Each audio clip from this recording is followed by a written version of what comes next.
Assalamualaikum warahmatullahi wabarakatuh. Perkenalkan, nama saya Rizka Anastasia dari Prodi S1 Keperawatan semester 5 kelas B. Baik, di sini saya akan menjelaskan tentang tumor WIMS, dimulai dari konsep dasar tumor WIMS.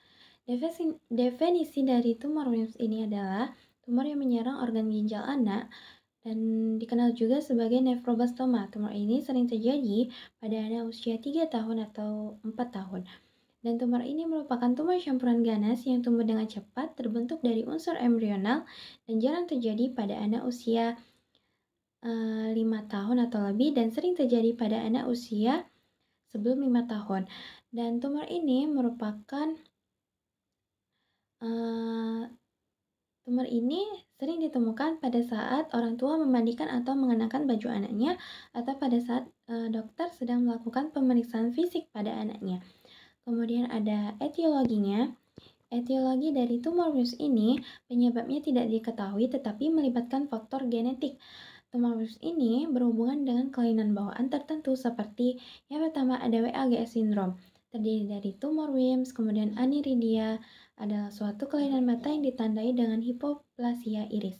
Kemudian ada genitourinary malformation, adalah gangguan pada sistem urogenital. Kemudian ada retardasi mental. Yang kedua ada Denyer syndrome. Sindrom ini menyebabkan kerusakan ginjal sebelum umur anak 3 tahun dan terjadi sangat langka. Tumor ini juga didapati perkembangan genital yang abnormal. Kemudian anak dengan sindrom ini memiliki resiko tinggi terkena tipe kanker lain selain tumor WIMS. Yang ketiga itu ada Beckwith-Wiedemann syndrome, ditandai dengan berat badan bayi yang lebih tinggi dari bayi normal, kemudian lidah-lidahnya yang besar, kemudian pembesaran organ-organ. Selanjutnya patofisiologinya, tumor WIMS ini terjadi pada parenchyma renal.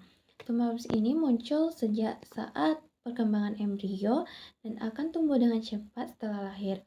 Pertumbuhan tumor ini akan mengenai ginjal atau pembuluh vena renal dan menyebar ke organ lain.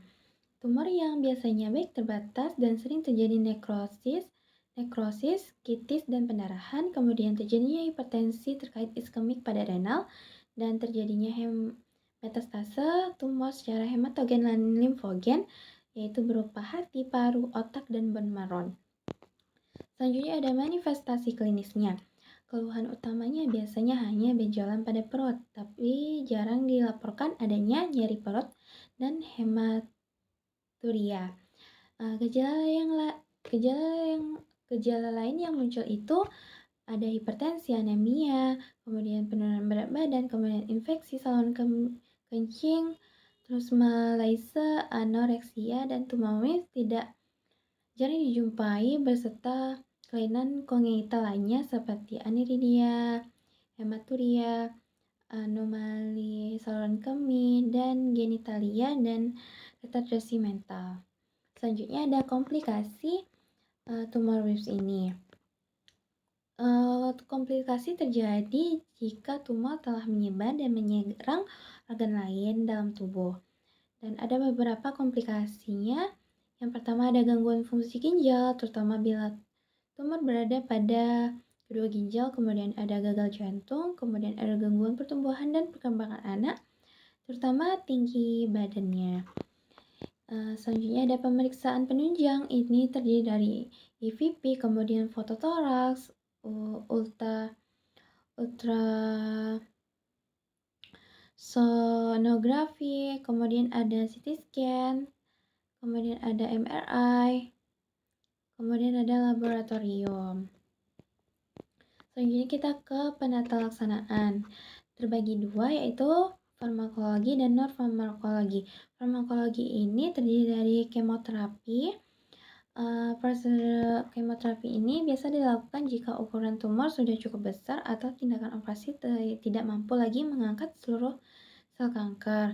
Kemoterapi ini akan menghancurkan sisa-sisa sel kanker. Terapi sitostatika ini dapat diberikan pra maupun pasca bedah. Biasanya diberikan pra bedah ini selama 4-8 minggu. Kemudian ada 5 obat sitostatika, yaitu ada actinomycin D, kemudian vincristine, kemudian adrimycin, cisplatin, dan clofosfamid. Kemudian ada sikofosfamid. Kemudian ada non-farmakologinya ini terdiri dari pembedahan. Pembedahan itu prosedur pengangkatan baik seluruh maupun sebagian atau kedua ginjal yang telah terkena tumor. Kemudian ada terapi radiasi. Terapi radiasi ini merupakan terapi pengobatan dengan menggunakan pancaran sinar radiasi frekuensi tinggi yang diarahkan ke bagian tubuh yang terinfeksi sel kanker. Kemudian kita lanjut ke asuhan keperawatannya. Yang pertama ada pengkajiannya. Datanya itu anak perempuan dengan usia 3,5 tahun, jenis kelaminnya perempuan, didiagnosa dengan Wilms tumor stadium 1. Riwayat kesehatan saat ini, ibu mengatakan bahwa anak tidak mengeluh nyeri, tetapi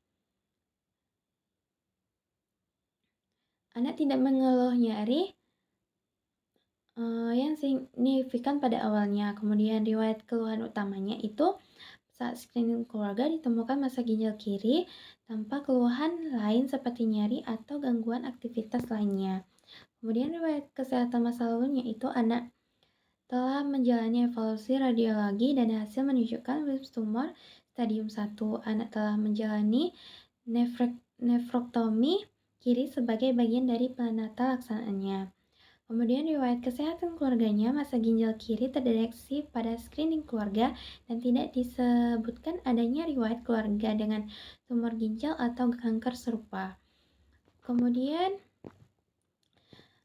dilakukan pemeriksaan fisik seperti tanda-tanda vital atau TTV, kemudian tekanan darah, terdapat hipertensi terdeteksi saat pemeriksaan rutin, kemudian pemeriksaan umumnya, kemudian massa ginjal kiri terdeteksi melalui pemeriksaan radiologi, kemudian keadaan umum, anak stabil, tidak ada laporan nyeri signifikan.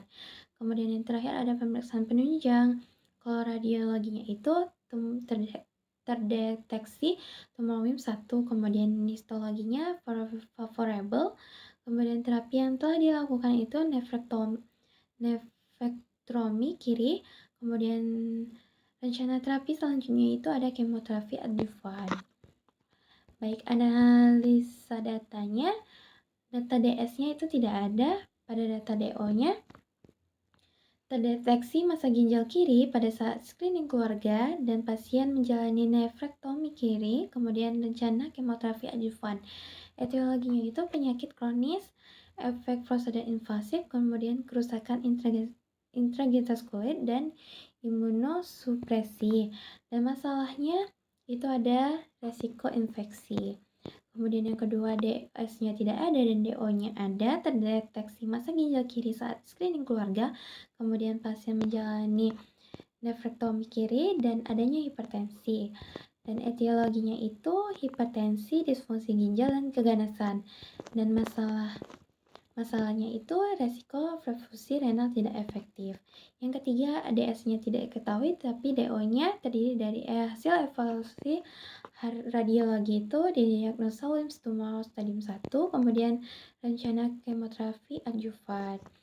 Dan etiologinya itu ancaman terhadap konsep diri, kemudian kekhawatiran mengalami kegagalan, kemudian masalahnya itu ada ansietas.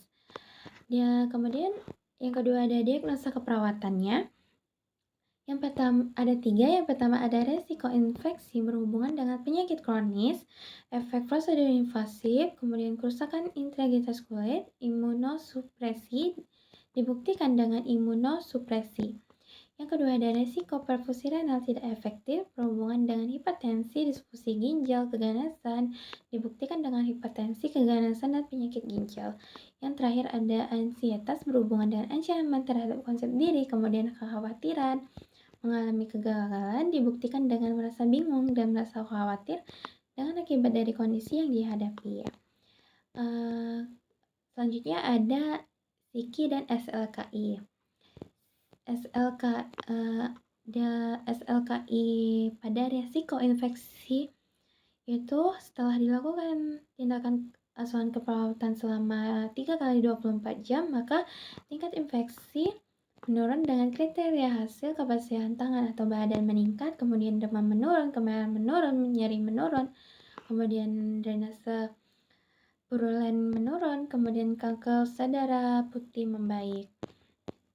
Pada resiko perfusi renal tidak efektif, SIKI-nya itu setelah dilakukan tindakan asuhan keperawatan selama 3 kali 24 jam, maka perfusi renal meningkat dengan kriteria hasil, jumlah urin membaik, tekanan arteri ternyata membaik, kadar urea nitrogen darah membaik, terus kadar kreatinin plasma membaik, tekanan darah sistolik atau diastolik itu membaik, dan keseimbangan asam basah juga membaik. Yang ketiga ada ansietas.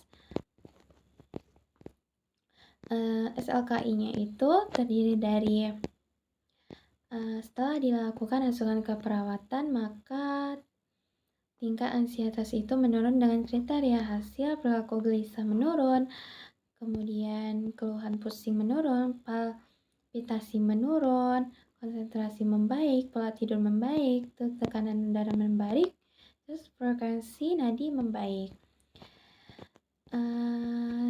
SIKI-nya itu yang pertama ada pencegahan infeksi. Tindakan observasinya itu monitor tanda ginjal, gejala infeksi lokal dan sistemik, kemudian terapeutiknya cuci tangan sebelum dan sesudah kontak dengan pasien dan lingkungan pasien, kemudian pertahankan teknik aseptik pada pasien berisiko tinggi. Kemudian edukasinya, ajarkan cara mencuci tangan dengan benar dan ajarkan cara memeriksa kondisi luka atau luka operasi. Yang kedua ada pencegahan pendarahan, yaitu tindakannya monitor tanda dan gejala pendarahan, kemudian monitor hematokrit atau hemoglobin sebelum dan setelah kehilangan darah, kemudian monitor tanda-tanda vital ortotarik. Kemudian terapeutiknya itu pertahankan bed rest selama pendarahan, kemudian batasi tindakan invasif jika perlu, terus kemudian gunakan kasur pencegahan dekubitus. Edukasinya jelaskan tanda dan gejala pendarahan, anjurkan menggunakan kaos kaki dan saat ambulasi, kemudian kolaborasinya itu pemberian obat pengontrolan darah jika perlu, kemudian kolaborasi pemberian produk darah jika perlu. Yang terakhir ada reduksi ansietas. Tindakan observasinya itu terdiri dari identifikasi saat tingkat ansietas berubah, kemudian terapeutiknya ciptakan suasana terapeutik untuk menumbuhkan kepercayaan, dengarkan dengan penuh perhatian, kemudian edukasinya jelaskan prosedur termasuk sensasi yang mungkin dialami, dan latih teknik relaksasi, kemudian kolaborasinya